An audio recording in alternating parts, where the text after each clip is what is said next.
I guess I had this coming after saying, In fact, now that I think about it, wouldn't a feature-length animated Star Wars film have been better? I mean, it would have been easier. Spend the budget on animation. The cast can record for quite cheap. It would have made a lot more sense. Not good. So to confuse the timeline even further, this movie takes place between episode 2 and 3, but it also spun off into a TV series, so if you wish to check the timeline for their episodes, it also takes place after season 2 episode 2 and season 1 episode 16, but before season 3 episode 1. Right.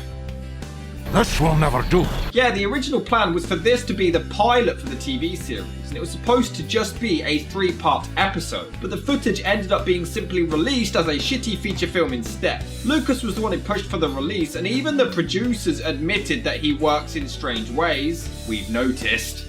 What's that? But yeah, the prequels weren't very well received, though episode 3 was definitely the most respected one. So let's ignore that and instead just do a sequel to the hated episode 2. What's the worst that could happen? Well, this movie was absolutely panned by critics and has 18% on Rotten Tomatoes.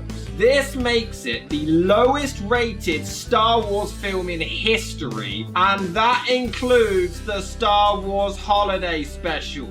Impossible. People miss the original cast, considering only Christopher Lee, Samuel L. Jackson and Anthony Daniels reprised their roles, and found the saber duels dull and just an overall boring story. Others hated the animation, calling it a Saturday morning cartoon more than a Star Wars film, and it was popular to say that it was just a slap in the face of any die-hard Star Wars fans out there. It was even nominated for Worst Prequel or Sequel at the Golden Raspberry Awards, and others even said, you know how people say the prequels are the worst thing ever, but they're really not that bad? Well, Clone Wars really is that bad. A galaxy divided.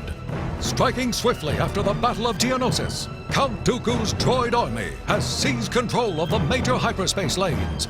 How is it possible to piss me off this much in such a short amount of time? The narrator clearly does not give a flying bumhole about anything that he's talking about. And look at the animation, this is food fight levels of bad. Count Dooku looks more like Count Poo Poo, and they spent $8.5 million on this. Crime Lord Jabba the Hutt's son has been kidnapped by a rival band of pirates. He reproduced? Good. But yeah, this is actually the setup of the film. The story worth telling, worth going back in time for. A story worth $8.5 million. Jabba the Hutt's son being kidnapped. Look, even awfully animated Samuel L. Jackson doesn't look amused. So they reluctantly agree to rescue Jabba's son, realizing that his people have the firepower they need, but of course they can't do it without Anakin and Obi-Wan. We need to make contact with General Kenobi. We've been unable to reach him. It could be a solar storm, or they're rebooting their communication system. I'm sure the blackout is temporary. A messenger we are sending with important orders for General Kenobi. And Yoda, who shit he sounds like. But I don't know, something just isn't right about Anakin here, but I can't quite put my finger on it. It wasn't my idea to send the ship back. That's it, way too much underacting. So the fight is on against the machines. I mean, I guess they look okay, but we already saw this. Like, exactly this. The exact same fight against the clones. This has already been done in live action, and I barely cared then, so why would I care now? But oh well, the supplies or whatever they're after arrive, as does a youngling by the name of a name I'm not going to remember, so it's just a youngling. Oh, keep him away from Anakin, he kills them, you know! But no, it turns out that Anakin is actually her teacher. I'm at your service, Master Kenobi, but I'm afraid I've actually been assigned to Master Skywalker. So he can brutally murder me and no one will care. But that doesn't make any sense. I slaughtered them like animals. But the youngling wants to be accepted and to be taken seriously, but there's literally no time to care as some reflector shield goes up. Maybe you two can tiptoe through the enemy lines and solve this particular problem together. Can do, Master Kenobi. I'll decide what we do. See, here's the thing. Anakin wasn't this bossy or demanding before. They're treating it like a sequel, so I have to review it like one. Why is he suddenly so bossy and confident? In the films, he was always anxious and unsure about himself, but all of a sudden he has the confidence to boss her around? Oh well, they head off to shut the shield down. Insert obvious cliche bonding story here. I'm calling it 13 minutes in. Easier said than done. So Anakin and his Padawan decide to literally sneak through the shield under this thing, looking like Toy Story 2 and not Star Wars. This is ridiculous. You have got to be careful. You never know what you're gonna run into. You see what I mean? I see the writing is just as subtle as before. So he wants to run, but she demands to fight, and they end up taking it down.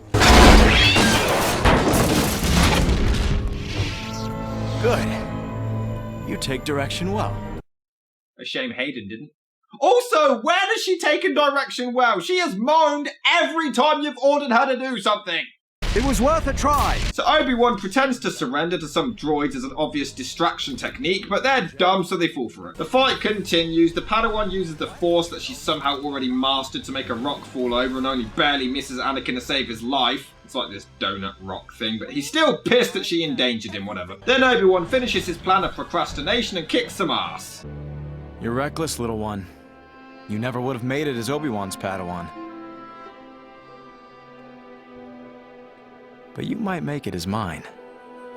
Unless you give me a weird look, then I'll brutally murder you and your entire family for no reason. And I slaughtered them like animals. Also, why is he so different in this one? His entire character has changed randomly. It makes no sense. I will admit though, animated Jabba does actually look pretty good. Yeah, I mean as good as animated Jabba can look anyway. So they visit Jabba the Hutt, and I'm not gonna lie, the animation is so bad I genuinely thought this droid was C-3PO until it spoke. So we get a boring clone battle.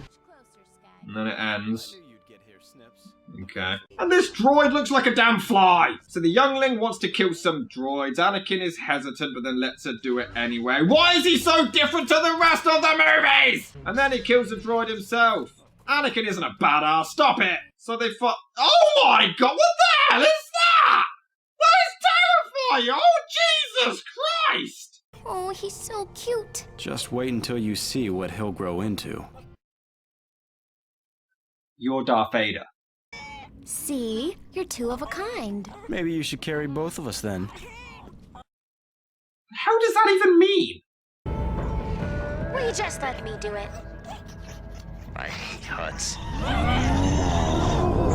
I'm more of a shed kind of guy.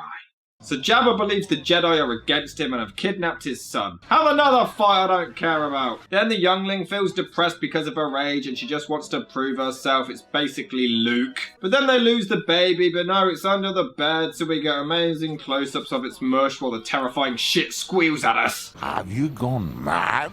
And the baby gets sick, but instead of taking him to Tatooine as planned, Anakin wants to find Obi-Wan or something, I don't know. I think now's a good time for a retreat. Retreat? That's a new word for you. But earlier in the film, he literally said... Run! What? Jedi don't run! I said run! He wanted to run. Earlier in the film, he wanted to run and you wanted to fight. And now you're saying, oh, retreat is a new word for you. He wanted to retreat earlier! What? This script is amazing. Surely there's no reason we can't be civilized about this. So they fly off at some insects. Is this Star Wars or Honey, I Shrunk the Kids? Then they get cornered, but win anyway.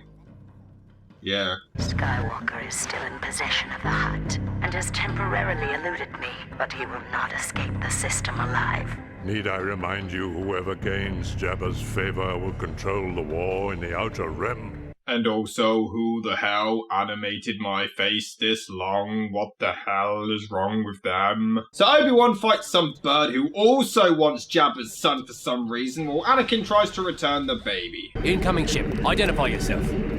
Captain, what's going on down there? And what the hell's in my mouth? So Anakin gets chased, they're believing that he's an enemy ship. They try to get help, but to no avail. I don't think he's gonna make it, Master. There's gotta be something we can do for him. Take a look in the back. See if you can find some medical supplies. Oh, for Christ's sake, it's Jabba the Hutt's son! Was this seriously the best they could come up with? They sit down and they're like, right guys, we're going to make another Star Wars film. We could do a sequel to Return of the Jedi now. We don't want to do that. Maybe another prequel. Yeah, let's do another prequel. We'll, like, prequel Revenge of the Sith. Oh, we need a really good idea for this. What can we do to add loads of story and character to Jabba the Hutt's had a kid? Looks like this hasn't been used in a while. Hey, Dr. Droid, can you hear me? Yes, what seems to be the problem? This guy genuinely sounds like he's a bad guy in disguise, pretending to be good, but sucking at it. What seems to be the problem? Yes, I'm totally good and not going to put a bullet in your head. What? Nothing. How can I help, madam? And then another space chase.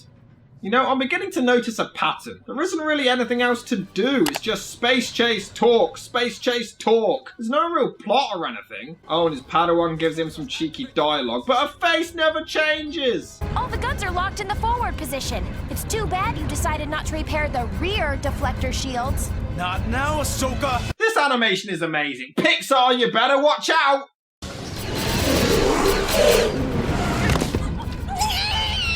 Great! You woke the baby! And God, she's annoying! Shut up! But then they crash land and it's all over. Pretend to give a shit. But hey, Padme is here! Yeah, she was the entire focus of the last two films, but here she is, 75 minutes into a 90-minute movie. Greetings, Senator Amidala. Master Yoda, so good to see you. And as much personality as the live-action one. Oh, Artui, it's just endless tracks of gritty, abrasive sand. Did somebody just say sand? No, Master. And now we're at a jazz club. They ran out of ideas like 45 minutes ago. There's been nothing. I'm so bored. I'm even trying to think of a fan theory that this is somehow the same bar as the holiday special. But Padme meets up with Jabba's Uncle Zero to try to make peace between the Hutts and the Jedi. So Padme spies to see that Count Poo-Poo is secretly on the Hutt side, then gets captured. Can you just end already? And it only took 73 minutes for C-3PO's obligatory cameo. That was literally entirely pointless. Showed up, got crushed, moving on. So Anakin and Count Poo-Poo have a saber fight, but it's just not nearly as cool when it's animated. You failed, Jedi. I have just killed Jabba's son.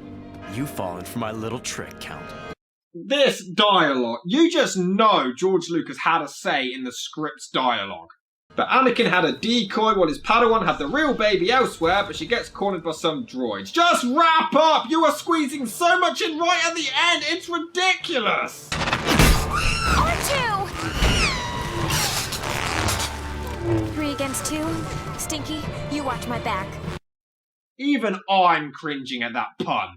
But C-3PO does come back, see? He's not pointless, he's just fan service. So they managed to stop Zero in time from doing whatever the hell he was gonna do. Anakin gets taken to Jabba, the Padawan returns the baby, Jabba orders them dead anyway, but then Zero is forced to do a hologram and reveal the truth that the Jedi were on his side and it was Poo-Poo who was against him. This is painful. The animation is crap, the voice acting horrendous, the story bollocks. I guess the music is alright, but every idea put in was doomed to fail from the very beginning. I don't like saying something was doomed to fail, but everything put into this was just a waste of time. It's not even a film that will make you angry. It's just kind of there. It's not one that disgraces your childhood. The movie ends and you just feel like you've accomplished nothing. It's just a 95-minute void of emptiness.